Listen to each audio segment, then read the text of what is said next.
Welcome to Twilight Fables, where the stories you thought you knew take a darker turn under the cold light of the moon. Tonight, we begin our descent into a world of frost and forgotten hearts with our chilling retelling of the Snow Queen. Long ago, before the world was kind enough to lie to its children, there was a mirror that reflected all things twisted and cruel. It was not a trick of glass and silver, but a living thing, forged from the breath of a frost demon and shaped by the hands of monks, driven mad by whispers in the ice. This mirror did not show you your image. It showed you your rot, your grief, your decay. And when it broke, the sky bled shards like snow. They fell across the world, lodging in eyes, in hearts, in minds. Some who were struck became cruel. Others forgot how to love. A few simply disappeared, vanishing into the cold, smiling as if they had finally remembered something terrible and true. In the village of Nerdestad, winter never ended, not because of the season, but because of something deeper, as though the snow had taken root in the bones of the land. The trees stood brittle and black against an ever-pale sky, and the sun seemed to flinch behind gauze clouds. No one remembered spring, not really. Gerda and Kai were born into this cold. They were not siblings, but they may as well have been. Their homes stood wall to wall, and their hearts had learned to beat in rhythm over the years. They carved their names into the underside of a shared wooden bench in the square. They made snow spirits out of icicles and frost, whispered secrets under grey skies, and dreamed of faraway places that didn't ache with cold. Kai was fire, sharp, lively, always ready with a joke, and a glint in his eye that melted even the iciest moods. Gerda was quieter, thoughtful, eyes full of questions. Together, they warmed each other. And then came the blizzard. It wasn't unusual, not here, but this storm didn't feel like weather. It felt like a judgment. The snow fell in horizontal sheets, hissing like serpents across the rooftops. Windows cracked from the pressure. Children spoke in feverish dreams of a woman with icicle fingers and a crown made of screams. And in the midst of it, Kai was struck. They had been outside, watching the frost spiral into strange symbols on the glass of the old chapel. Kai turned to say something, a joke, probably, and then he stiffened. His eyes widened. A sound, like the tiniest piece of glass, slicing through fruit, echoed in the air. He clutched at his chest, and then his eye. "Did you see that?" he whispered, trembling. Gerda blinked. "See what?" Kai blinked back at her, slower now. The shimmer in his eyes dulled like silver tarnishing. He smiled, but the warmth in it was gone. Nothing, just snow. And then he turned and walked away, leaving her standing in the stillness that followed. From that day forward, Kai changed. He no longer came by to steal bites of her mother's baking. He mocked the children who stumbled in the snow, flicking ice at them with sharp precision. His laughter lost its joy, becoming a hollow echo that chilled the back of the neck. And his drawings, he used to sketch birds and wolves and dragons, now filled with jagged lines, mirror fragments, and a strange figure cloaked in frost, with eyes like empty wells. "Do you dream of her too?" he asked Gerda once, weeks later, as they passed each other in the market. She blinked, confused. "Who?" He smiled thinly. "The one who waits in the storm. She says my name, you know. She sings it." Gerda stepped back, uneasy. "Kai, are you all right?" He didn't answer, just kept walking. The villagers whispered. They said the boy was cursed, that his mother had offended something old, that the frost had finally gotten into his blood. But Gerda knew it was something else, something unseen, something in his eye, something that sparkled like glass when the light hit it just right. And then came the night he vanished. It was the coldest night of the year. The wind screamed so loud, the bells in the chapel chimed, though no one rang them. Gerda heard it, the sound of sleigh bells, not from any earthly cart, a lullaby in a language no one spoke any more. She ran to the window and saw it, a figure in white, tall and narrow, with a gown like unravelling frost. She sat upon a sleigh, pulled not by horses, but by wind itself, and in her arms was a boy, Kai, still, pale and smiling, with tears frozen on his cheeks. Gerda screamed, but by the time her parents came, there was only snow, the yard unbroken by footprints. The sleigh had left no tracks. The storm had buried all trace. Kai was gone. In the days that followed, the village grew quiet. People stopped asking questions, stopped wondering.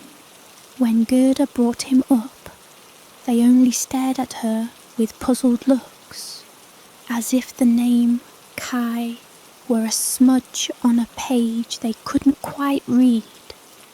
"Who are you talking about, dear?" her mother asked, brushing her hair gently one evening. "You must have dreamed him."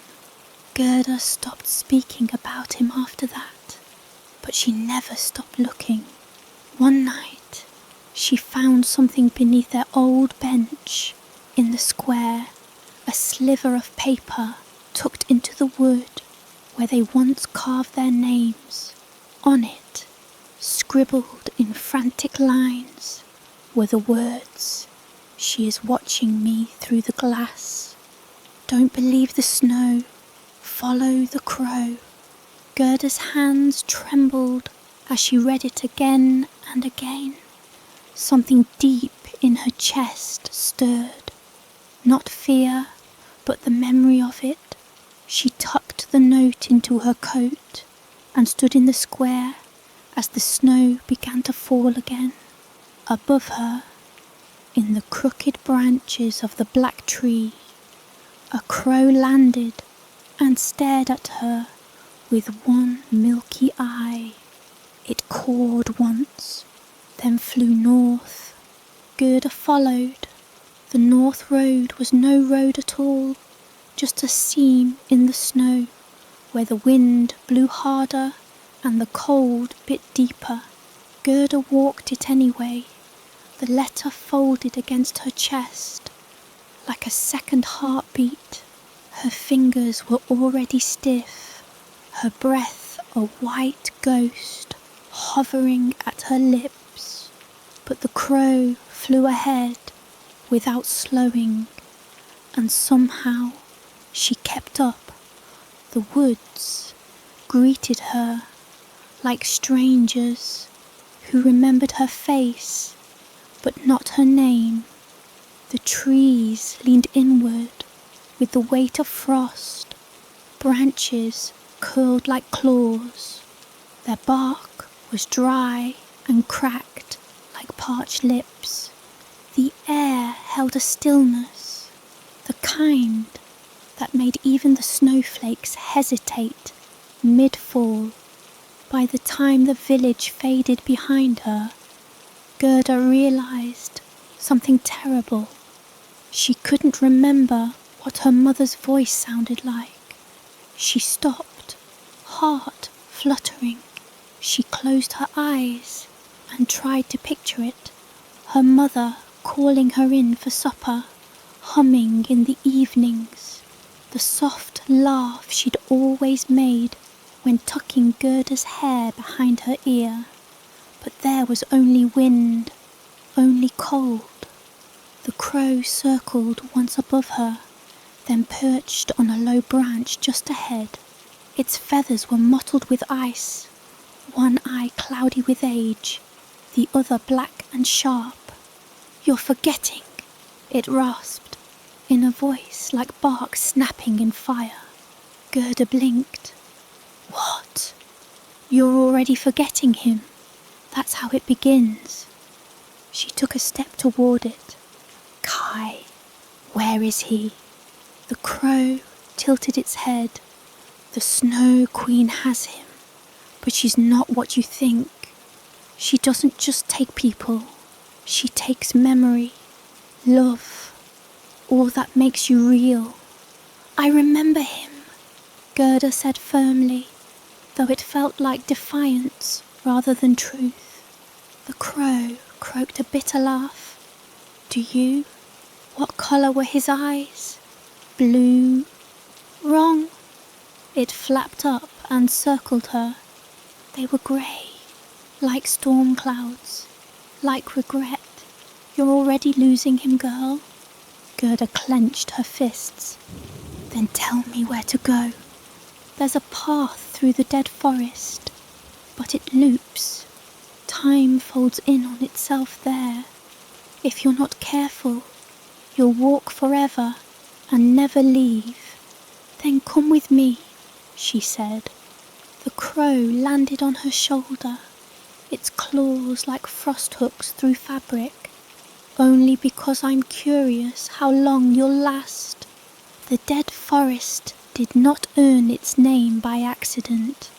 The trees here were tall and spindly, as if trying to flee the earth.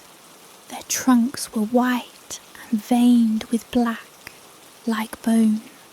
No animals stirred, no birds sang, and yet Gerda heard voices, low and muffled, like whispers through walls.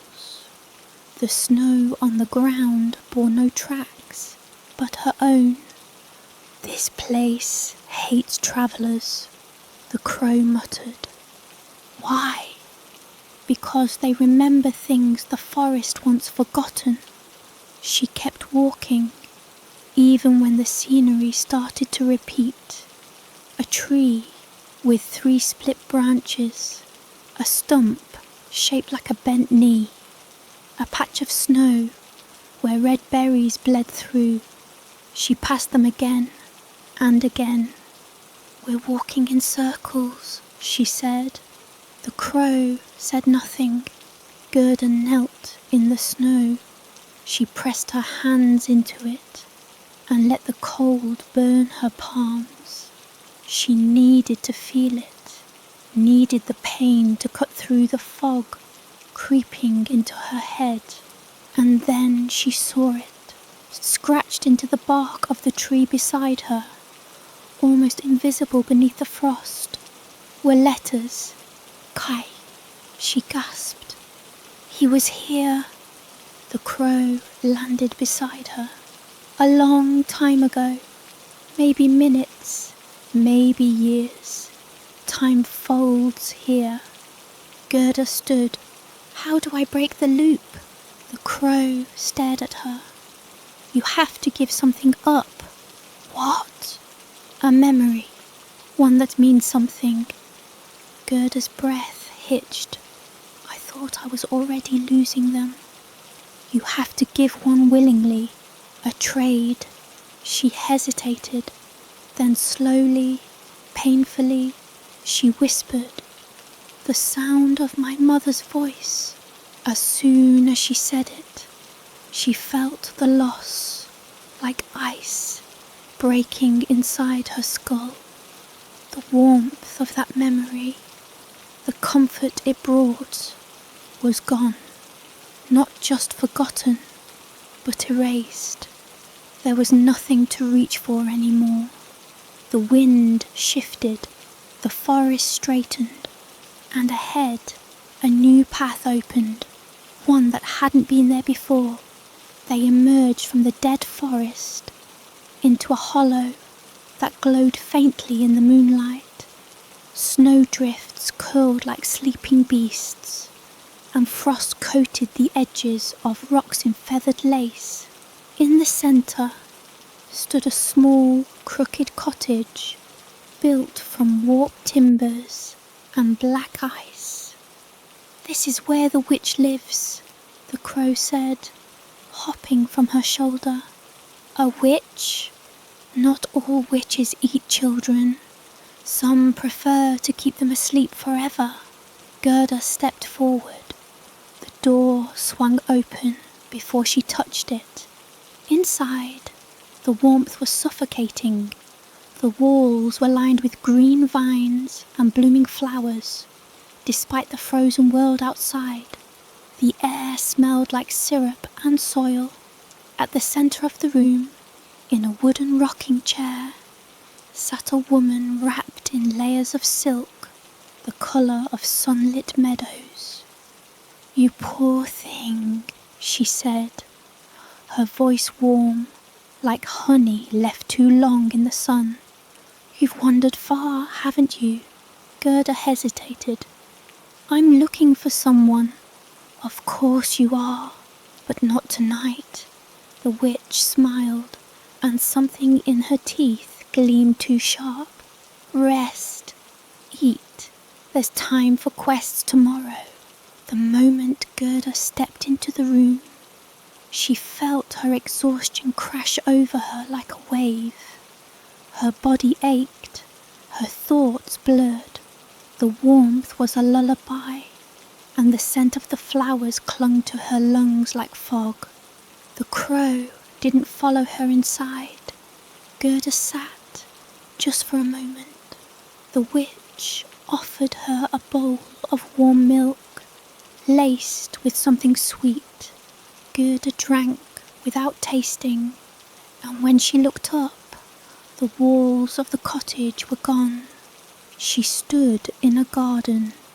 The snow had vanished. The sun shone. Flowers bloomed in vibrant colours she couldn't name. Somewhere nearby, a boy laughed. Kai. She turned and saw him, smiling, waving, running toward her. He was here. He was... No, something was wrong. The edges of the world rippled like a reflection in water. The colours pulsed too brightly. When she looked down, her feet had begun to root into the soil. Green tendrils curled around her ankles, tugging her down. She screamed. Kai, she called, but the boy didn't stop running. He passed her, vanished into the trees, and when she turned again, she saw him, the real him, frozen in a flower, not sleeping, dead. The petals of the blossom curled around his skull, vines growing through the eye sockets, the remains of a smile carved into bone. No, she whispered. No, no, no. the illusion shattered like glass. Gerda sat bolt upright in the witch's cottage, coughing. The milk had soured in her throat. The flowers on the wall now wept icicles. Each bloom held a face, wide-eyed and sleeping. Some she recognized, children, elders, travellers. You could have stayed, the witch said sadly. You would have been happy. You lied, Gerda spat, rising unsteadily. You showed me a corpse and called it peace. I showed you stillness, better than chasing ghosts. But Gerda saw now, the garden was a trap, a net of memories twisted into illusion. The witch wasn't evil in the way people feared. She simply wanted company, a garden of souls, blooming eternally. Gerda walked to the hearth. A single flame burned there, blue and flickering. She tore the note from her coat, followed the crow, and held it in the fire. As it curled to ash, the garden screamed. The flowers wailed, the walls cracked. Wind howled through the cracks like angry voices.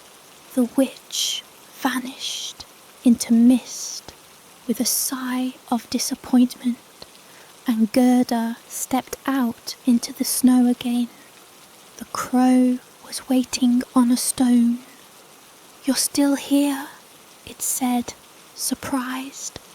So is he, Gerda replied. I saw him in the garden. I think his spirit left something behind. The crow nodded. Then we go north, past the river of eyes. Gerda didn't ask what that meant. She simply followed, the fire of the false garden still burning in her bones. The crow flew ahead, winging north like a black flame against the pale sky. Gerda trudged behind, her boots cracking through crusted snow, the frost biting at her calves. Her cloak was thin, her gloves damp, and her cheeks stung with windburn. But her eyes burned hotter than any fire now. She had seen Kai, or the husk of him. She had watched a garden bloom with faces, their minds trapped in dreams, stitched together from memory and wishful death. The witch's warmth had nearly claimed her too, and that thought chilled her even more than the snow. You still carry it? The crow croaked from above. Carry what? The garden, it said. A place like that leaves something behind, inside you. Gerda didn't answer. She didn't want to admit that the scent of jasmine and soil still clung to her tongue, that a part of her still longed to turn around and lie down among the flowers. Instead, she asked, where is the river of eyes? You'll know it when it stares back. They arrived at the edge of a frozen ravine, just before nightfall. The world dropped away into a gaping trench, lined with jagged stone and walls of frost so slick they reflected the sky. A river once ran through it, but now it was a solid channel of ice. But it wasn't smooth. Hundreds, no thousands, of shapes pressed up from beneath the surface. Not stones, not fish, eyes, some wide with terror, some shut in peace, others empty, glazed over in a sleep that had lasted decades, all stared up from below the ice, locked in place, unmoving. Gerda felt her stomach twist. What is this? Memories, the crow said, landing beside her. Every traveller who tried to cross and failed. This is what's left of them. Why eyes? Because when the mirror broke, pieces scattered. Some fell here. The ice remembers the things they saw, and it doesn't like being walked on. Gerda stepped forward cautiously. The wind fell silent. The moment her foot touched the frozen river, a tremor passed beneath her soles, soft like a sigh.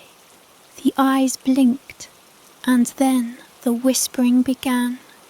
You left him. You should have stayed in the garden. You're forgetting him more with every step. Why are you trying to save a boy who no longer knows your name? Gerda gritted her teeth and walked faster. The ice groaned beneath her. Cracks formed, long and spidering, not from weight, but from fury. Beneath her, the eyes wept blood that turned to rubies in the frost. Faces began to form, nose, lips, cheeks, pressing against the underside, like people buried just beneath a sheet of glass. Kai's face was one of them. She nearly slipped. He's dead, the whispers said. The Snow Queen sucked the breath from his lungs. He belongs to her now. Go back, go back, go back. Gerda screamed. You lie! The river cracked. A geyser of ice exploded just feet behind her, spearing upward like a jagged fang. Another erupted ahead. The ice was retaliating, striking at her with sharpened memory. She ran, boots slipping, frost lashing at her eyes.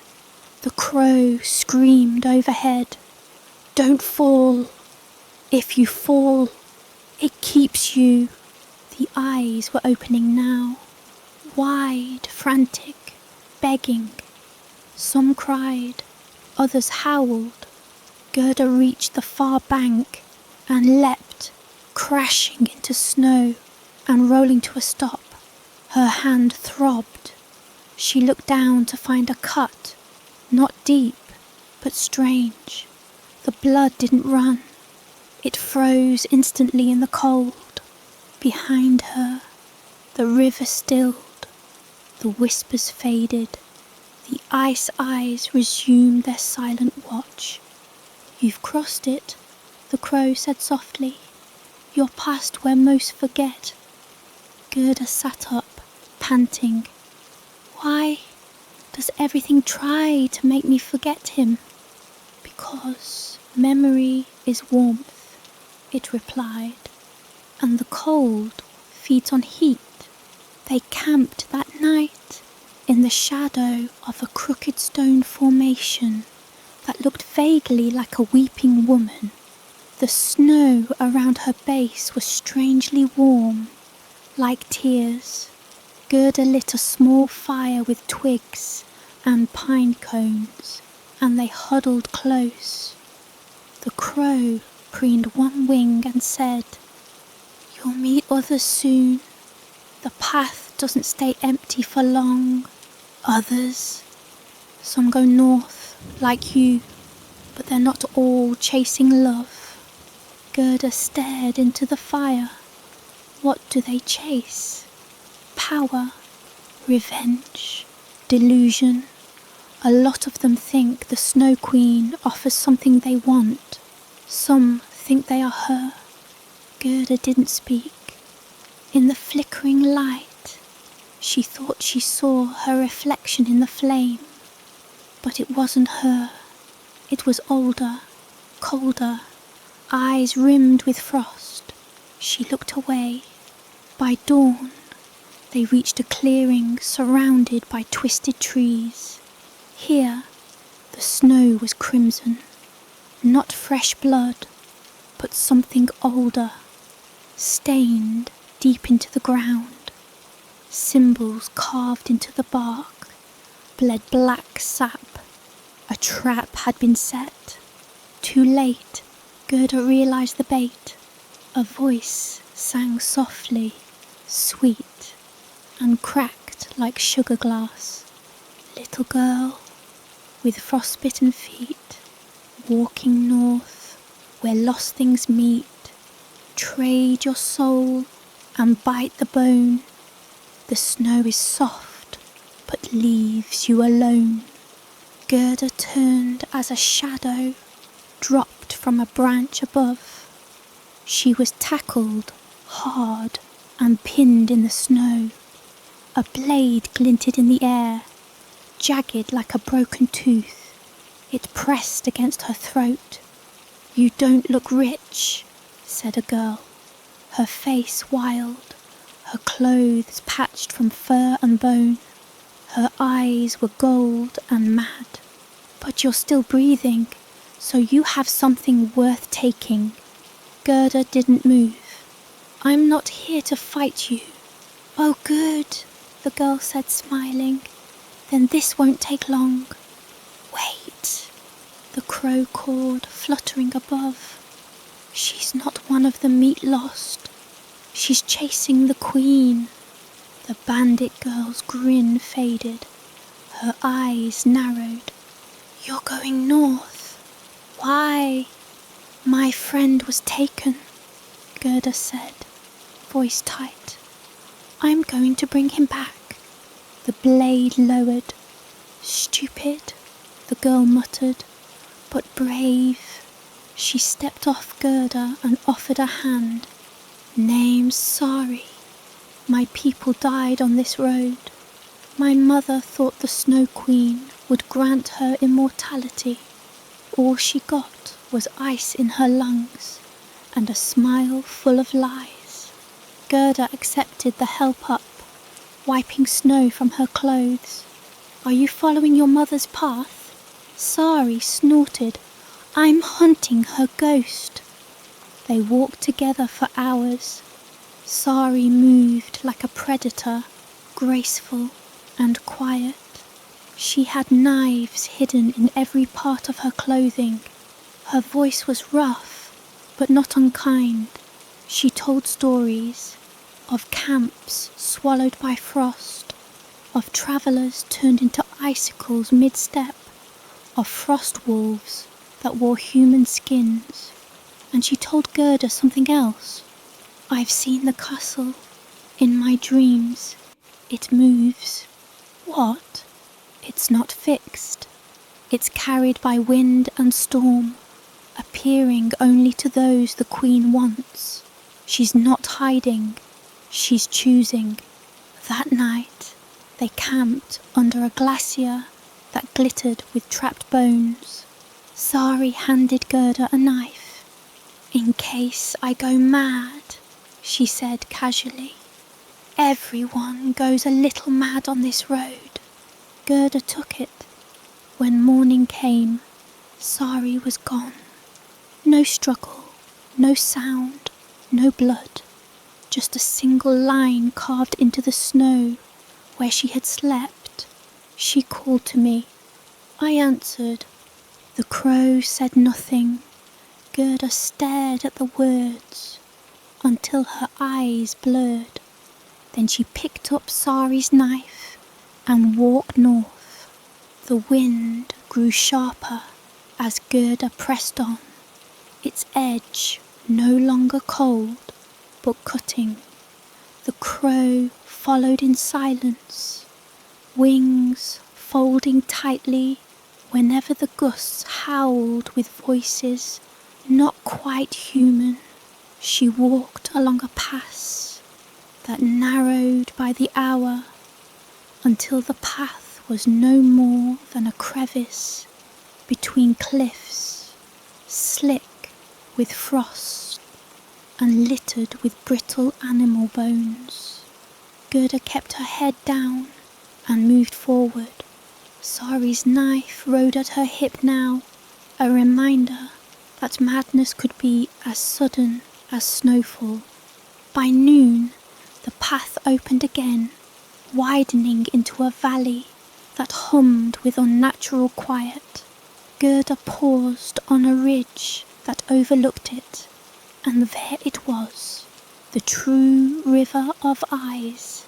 Not a metaphor, not a warning, a river made entirely of faces. It ran through the valley like a silver vein, but no water flowed in it. The surface was translucent ice, thick and glassy, and beneath it were faces, layer after layer, hundreds deep. They blinked, twitched, screamed in silence. Some were pressed against the underside of the ice, mouths frozen in mid-beg. Others were locked in sleep, expressions peaceful or blank. Gerda's throat tightened. "This isn't the same river," she whispered. "No," said the crow. "This is its source. The one before was just runoff, the edges of her memory trap. But this is where they fall. Who are they? Failures, bargainers, those who made it too far. Are they dead?" The crow didn't answer. Gerda took one step toward the riverbank, and the faces twitched in unison. A ripple travelled across the surface, not from movement, from recognition. Dozens of eyes focused on her, then mouths moved beneath the ice. No sound emerged, but she heard them all the same. "Gerda!" "She's waiting." "He's not what you think. Give up. Give in. Turn back." And one voice, thin, trembling, rose above the rest. "Gerda!" Kai, his voice. She stumbled to the edge. She dropped to her knees and searched the swirling crowd of faces until she found him. His face floated beneath the surface, maybe 10 feet down. He looked unchanged, untouched by time. His eyes were wide. His lips moved slowly, as if speaking a prayer beneath water. She pressed her hands to the ice. "Kai, I'm here." The surface shimmered. She saw his face twist, first in fear, then in agony. His mouth opened. The ice cracked. Gerda backed up. "Kai?" His mouth moved again. A single word. "Run." The ice exploded upward in a jagged column. Hands shot from the river, pale, translucent, ghost-like things with long fingers and twitching nails. They clawed at the air, reaching for her ankles. She ran. The hands chased her, dragging behind them torsos, faces, screaming mouths. The dead weren't fully dead. They were wanting. They wanted out, and they thought she could take their place. Gerda sprinted back up the slope, the crow flapping overhead, cawing furiously. "The river doesn't like to be ignored." She slipped, caught herself on a root, turned just in time to see one figure lurch from the river entirely. A woman with no eyes, her face stitched shut, her hair a frozen tangle. "Stay!" the woman shrieked. Though her mouth didn't move, Gerda flung the knife forward. It hit the woman square in the chest. She shattered like glass. The other hands hesitated, then hissed, retreating back into the river's depths like leeches into mud. Gerda collapsed beside a snowbank, her breath rasping in sharp clouds. She'd seen Kai, alive, but imprisoned. and he wanted her to run. Why? They travelled north through silence. The crow no longer offered commentary. Gerda's steps grew heavier. Her thoughts coiled in on themselves like winter serpents. She remembered how Kai had looked the last time she saw him before the storm. His smile, the one that no longer reached his eyes. She remembered how it had taken her too long to notice something had already begun to rot in him. She had assumed it was the weather, the village, the frost. But now she knew it had been inside him for longer. Something had marked him. At dusk, the sky bled violet. A shimmer appeared on the horizon. Not light, not fire, but movement, like silk fluttering against glass. Gerda walked toward it. The crow screamed, "Don't go further. The next place isn't made of stone or trees. It's made of thought." But she was already inside it.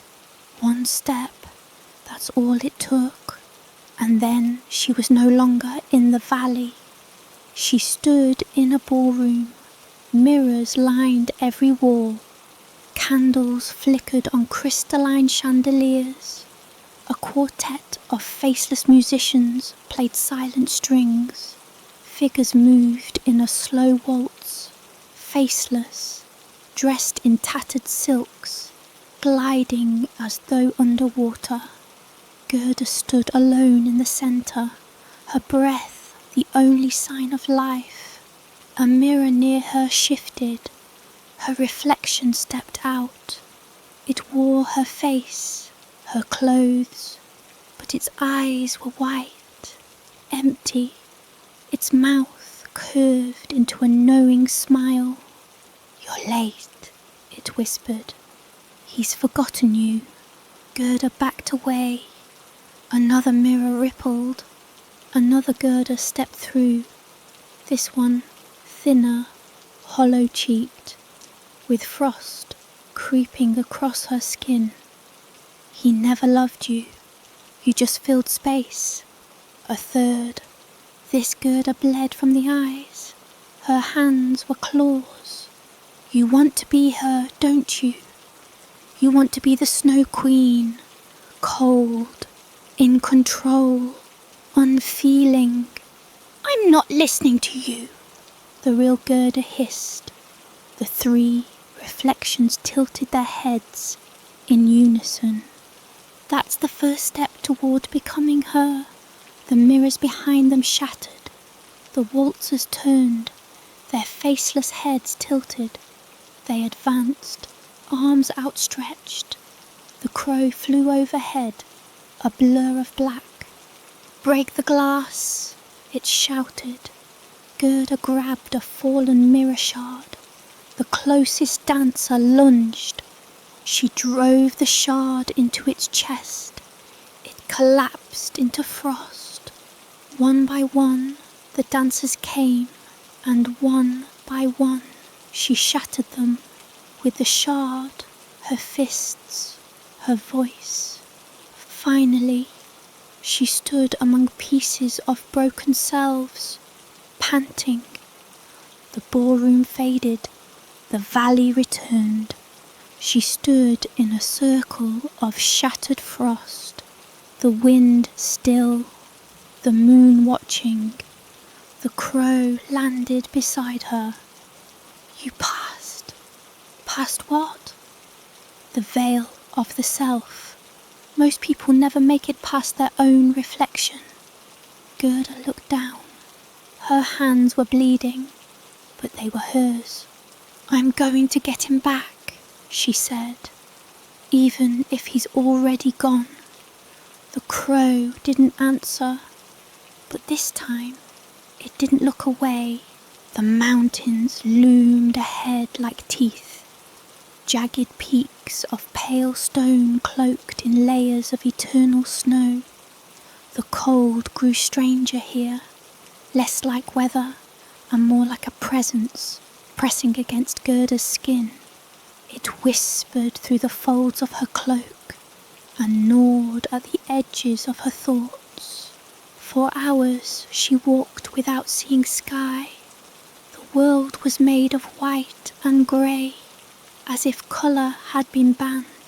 Even the crow, who had led her so far, now flew in tighter circles, more cautious, more silent. They came to a ravine carved by time and frost. The path narrowed again, and she squeezed between rocks, polished smooth by centuries of ice. Her breath fogged the stone.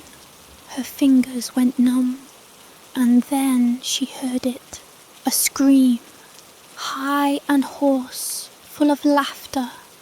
Gerda froze. The crow landed on a ledge above and muttered, "The feral ones live here." "Feral," she whispered. "Survivors who stopped trying to return. They hunt warmth like wolves now. Some still speak, others don't." The scream came again, closer. Gerda stepped forward carefully, Sari's knife in her hand. And then the girl pounced. She dropped from above like a shadow with bones, tackling Gerda into the snow. Gerda slashed blindly, not to kill, just to get free, and the blade grazed skin. The attacker howled and rolled off, but instead of striking again, she crouched and laughed. "New one," the girl said, blood streaking her cheek. Her hair was a matted mess of braids and feathers. She wore furs stitched together from wolf, bird, and stranger things, with fingers still sewn to the sleeves. "You don't smell like rot, not yet. I'm not here to fight," Gerda said, keeping the blade between them. "Then you shouldn't carry that thing so close to your throat." The girl grinned. Her teeth were too sharp. Not fangs, just wrong. "What are you doing on my snow?" "I'm looking for someone." "They're not here." "I'm still going." The girl tilted her head like a curious fox. "You've got guts. Guts make warmth." Gerda stood slowly. "I don't want trouble." "But trouble wants you." The girl stood too, and without taking her eyes off Gerda, she called over her shoulder, "She's clean! Bring it out!" From the shadows behind her, 2 other figures emerged, dragging a bundle wrapped in cloth and ropes. At first, Gerda thought it was prey.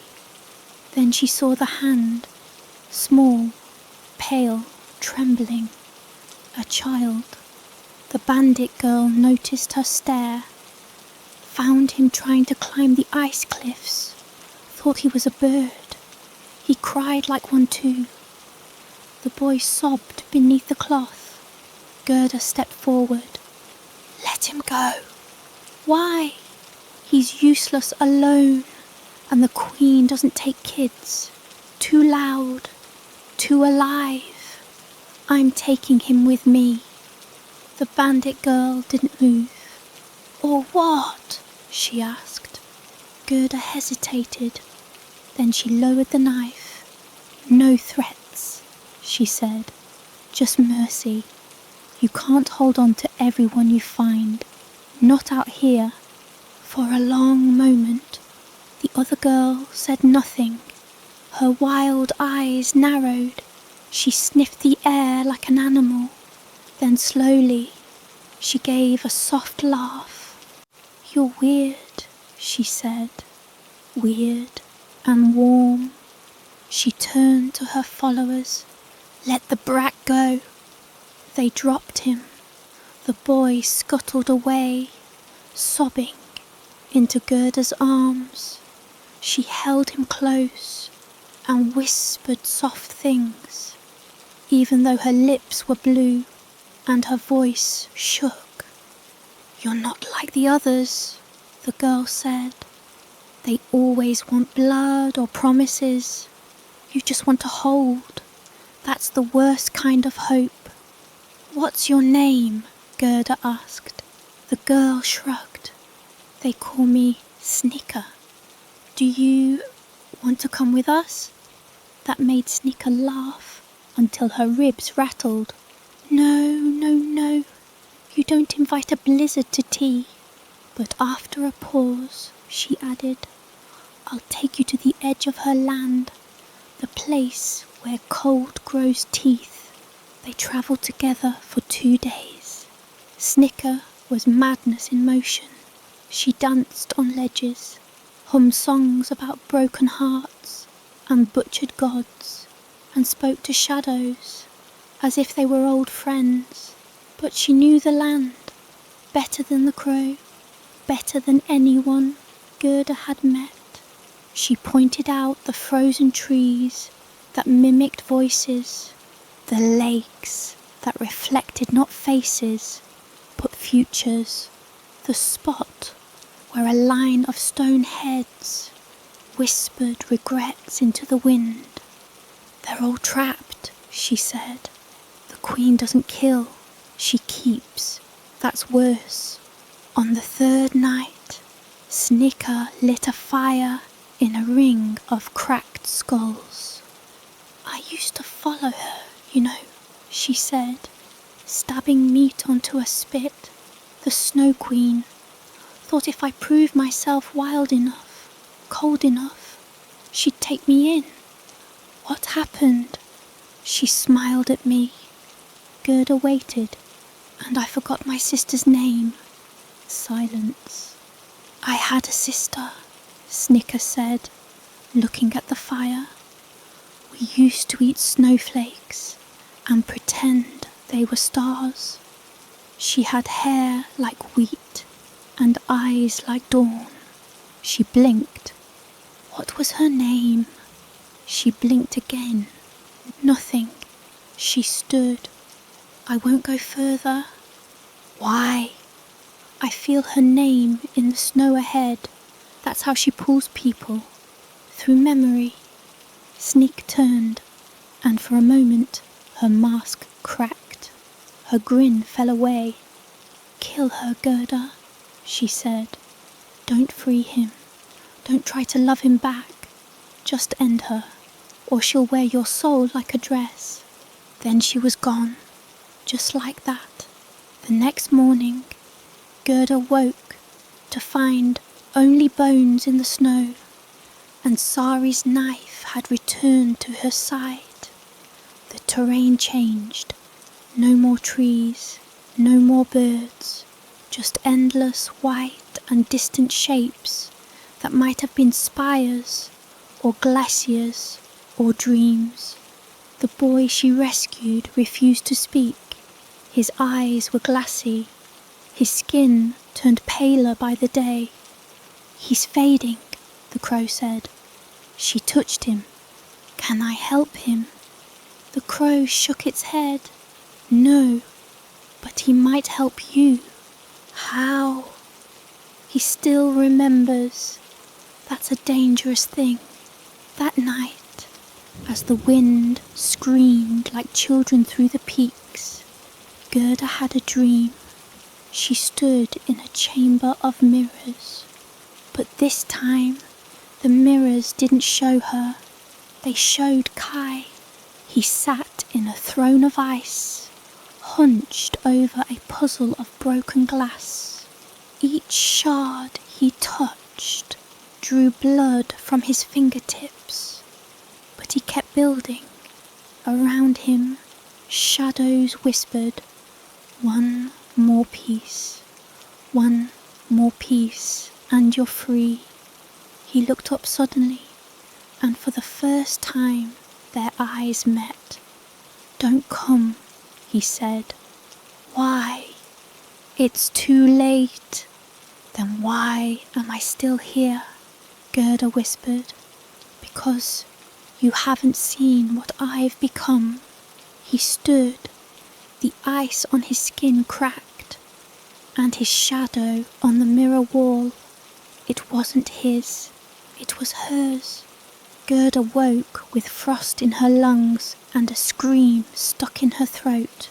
They had reached the ice wastes, and ahead, on the horizon, something moved, vast and slow, like a castle walking through fog. The Snow Queen's domain. The ice wastes stretched endlessly, a sea of glass and silence.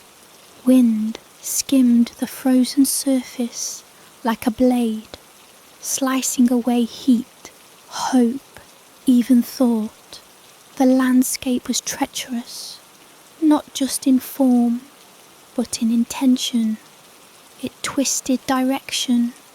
It whispered false signs into the snow. It turned hearts inward and let them rot unseen. Gerda's boots were cracked. Her lips had split. The child she had rescued clung to her back, barely breathing. The crow no longer spoke. It watched her now, more wary than companion, as if unsure whether she was still Gerda or something hollow wearing her skin. And then came the thunder of hooves. She dropped to one knee instinctively, pulling the boy close as a blur charged across the ice. A flash of fur and antler, monstrous in speed. It circled her once, twice, before stopping only feet away. It was a reindeer, enormous, gaunt, and strange. Its fur was white, but matted with old blood. Runes were carved into its antlers. Its eyes were milk pale, yet sharp, too aware. It breathed steam from flared nostrils and lowered its head to stare at her. "You're late," it said. Gerda blinked, her voice cracked. "I didn't know I was expected. No one does, but they all are." The boy stirred at the sound of speech. The reindeer's eyes shifted toward him, then back to Gerda. "He will not survive this. I have to try." The reindeer snorted. So did the others. The Snow Queen doesn't kill. She removes, bit by bit, love, memory, self. Gerda stood shakily. "Then she's failed, because I remember." "You remember pain," it corrected. "The kind that lingers, not the boy." "Not really." Gerda stepped forward. "Do you know where she is?" The reindeer turned.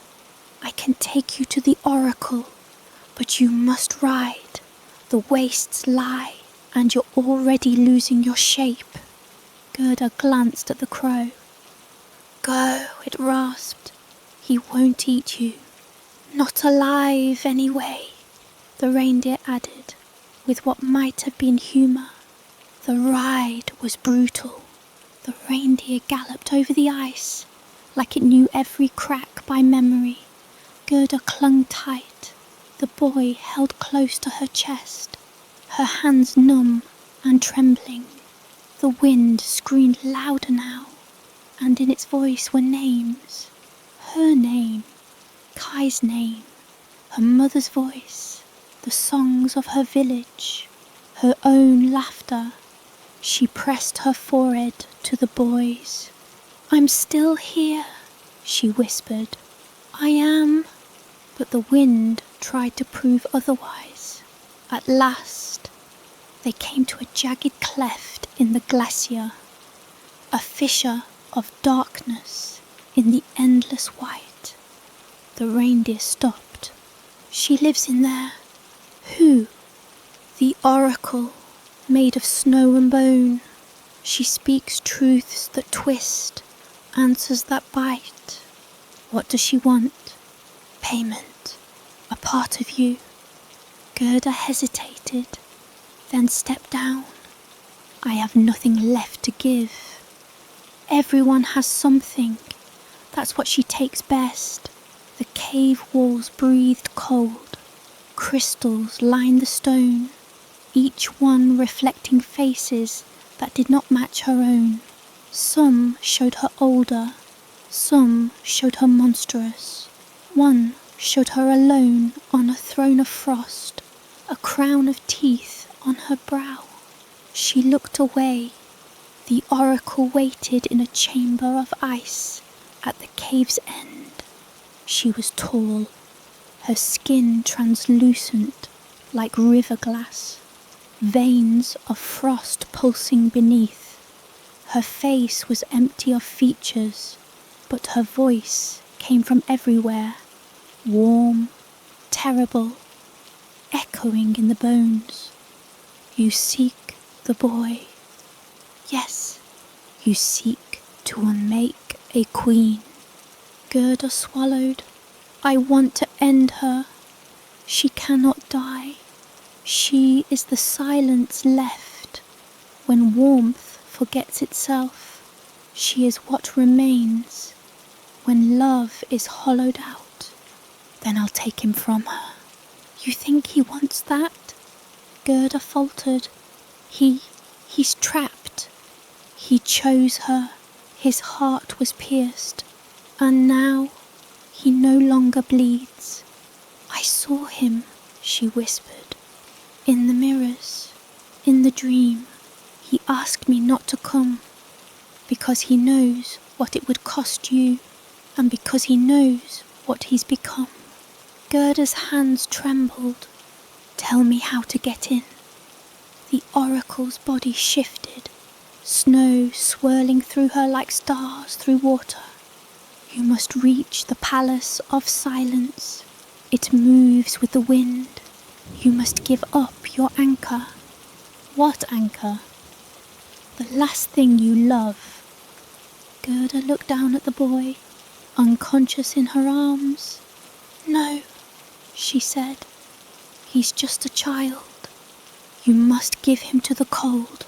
If you carry him further, you will both be lost. Gerda's heart cracked. She had saved this boy, kept him alive when he wanted to die, held him through frost and silence. Now she had to let him go. I won't kill him, she whispered. Then leave him. Let the wastes decide. The oracle stepped back. Her body collapsed into snow. Gerda looked at the reindeer, waiting at the cave mouth. She knelt, kissed the boy's frozen forehead. I'm sorry, she whispered, and she left him, tucked in a blanket of her own cloak, beneath the wall of ice. He did not wake. Outside, the wind shifted. The horizon warped. A shape appeared, vast and gliding, like a city adrift on breath. The palace of silence.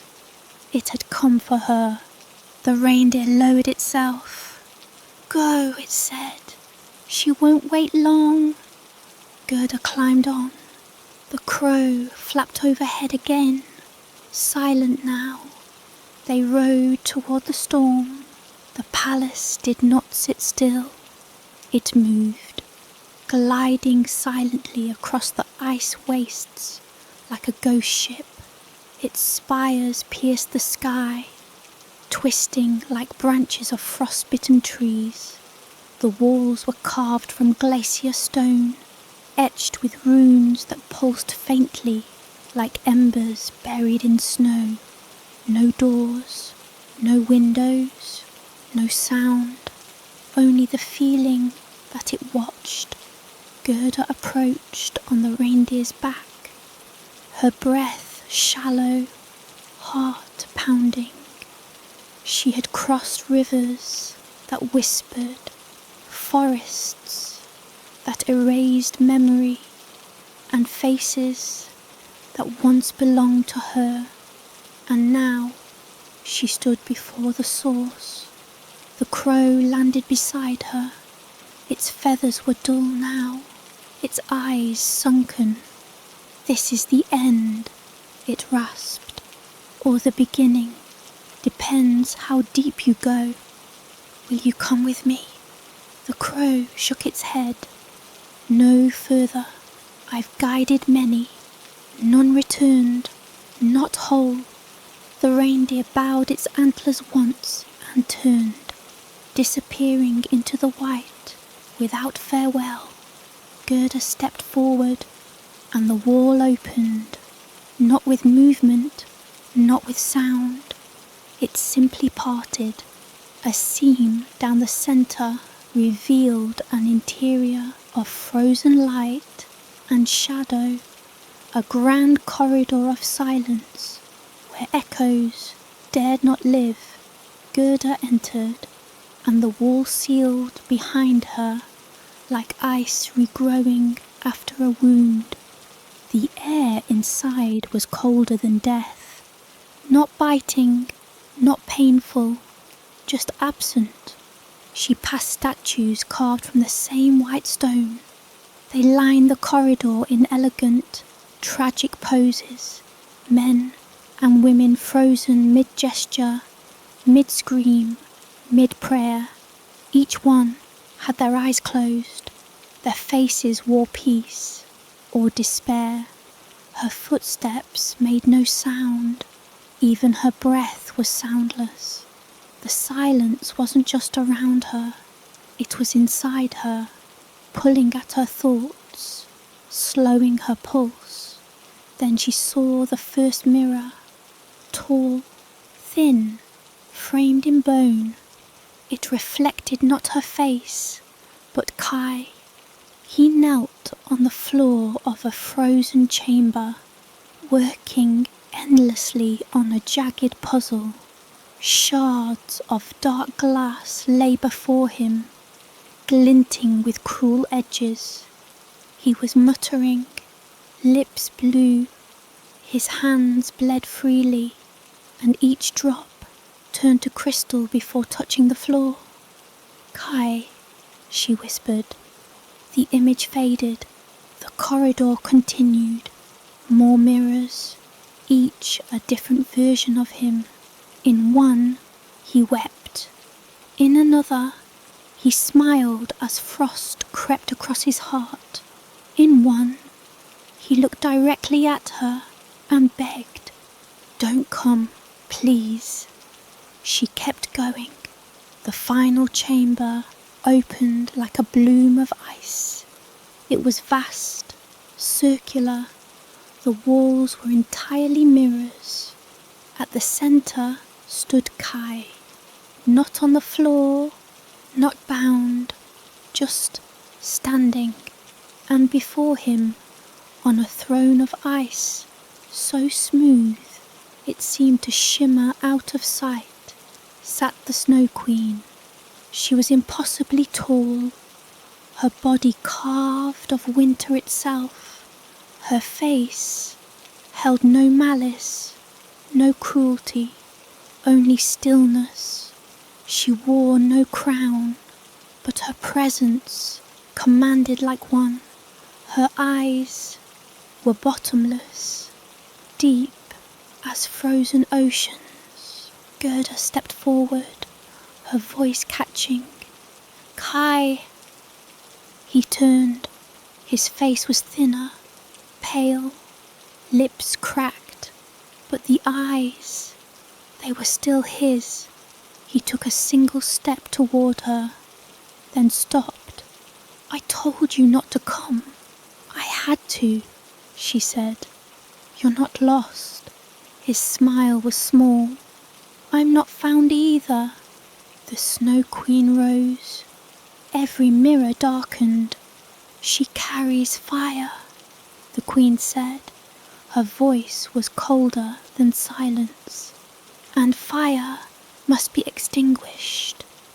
Gerda stepped between Kai and the Queen. "I came to take him back. He chose to stay because you pierced his heart." The Queen's gaze sharpened, I offered him peace. No more pain, no more hunger. He accepted. Kai lowered his eyes. Did you? Gerda whispered to him. I was tired, he said. So tired, Gerda. And she made it stop. She made you forget. He hesitated, and that was enough. Gerda stepped closer, lifting her hand. You're not gone. I remember you. That's enough to find you. The Queen moved forward, faster than thought. Frost coiled up Gerda's boots, along her spine, across her lips.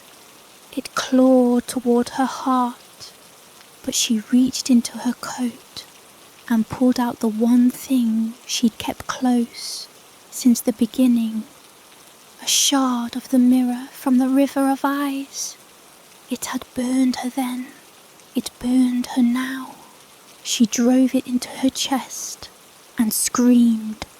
The sound shattered the silence. The frost recoiled, the mirrors cracked, the Queen staggered. Kai shouted her name, Gerda, and the spell broke like thin glass. She fell to her knees, bleeding from the chest, but awake. A warmth burst from her, a glow that lit the chamber in golden fire. The mirrors shattered, every statue cracked. The Queen screamed, not in rage, but in sorrow, and collapsed into snow. When Gerda awoke, Kai held her in his arms, weeping. I remember, he said, everything. You, the day on the river, the frost in the trees. I thought I'd lost it all. You didn't, she whispered. I carried it. The palace shook. Cracks raced through the floor. They ran, together, through corridors of breaking glass and falling silence, into the white, where the wind howled and the sky burned pale fire. And when they crossed the threshold, the palace collapsed into snow. Gone. They walked south. It took weeks, but the sun returned. So did the colour in their cheeks, the warmth in their limbs, the laughter, slowly, gently, like spring thawing a long winter. They never found the crow again. The boy Gerda had left behind was not where she'd placed him, but where he had gone. Flowers now bloomed, red against white, and in the distance, among ruined forests and mirror shards, something else stirred. Not a queen, not any more, but the memory of her, waiting. Spring had not yet arrived. The snow still clung to the roots of the earth, like memory, thin in places, but stubborn. Gerda and Kai walked through the thawing world in silence, together, but still healing, both changed in ways the sun could not mend.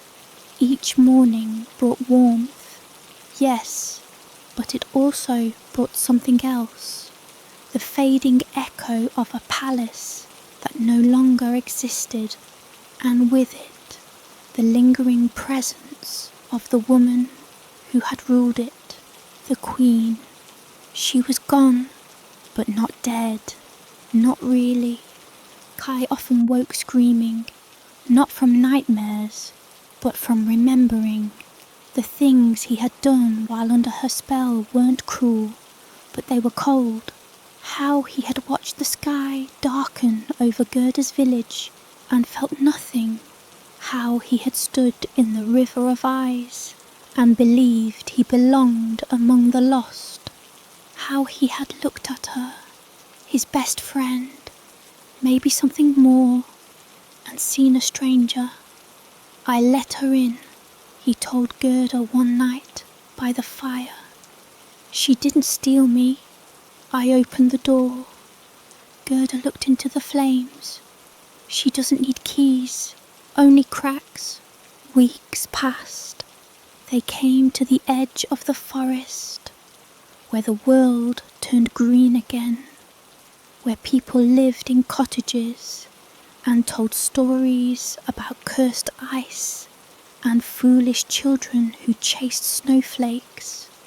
Kai wanted to go back, to live, to breathe, to forget, but Gerda knew something deeper. The story wasn't over. Not for her. It began again with mirrors. First in water, a puddle that shimmered with her reflection too long.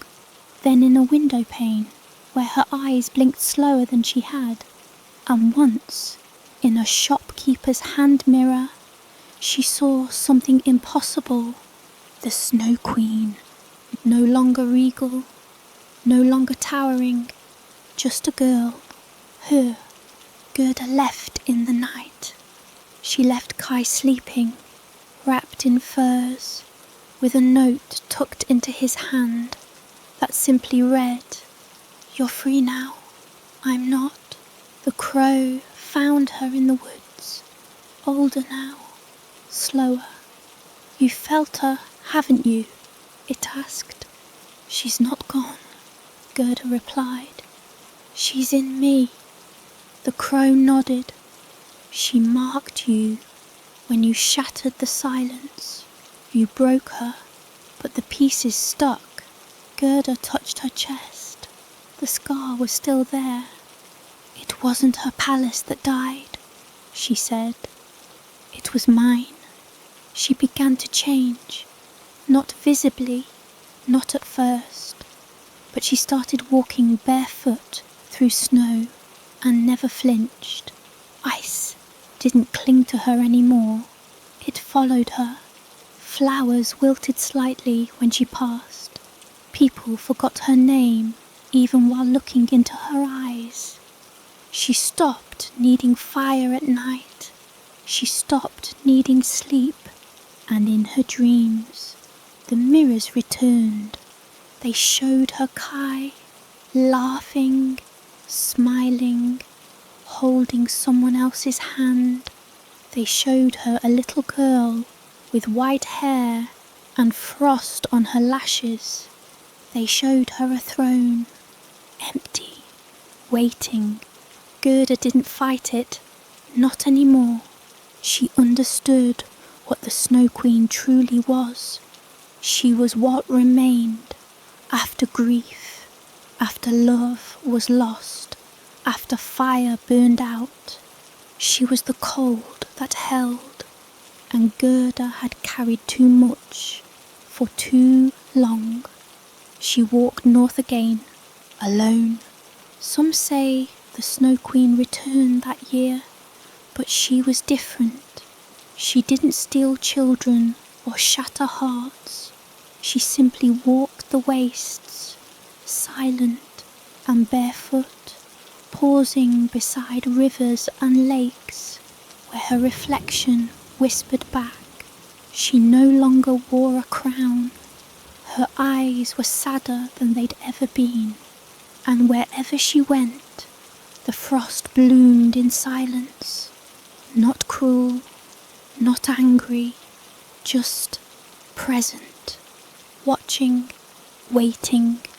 One day, a boy passed through the edge of the ice wastes, older now, stronger, his eyes clearer.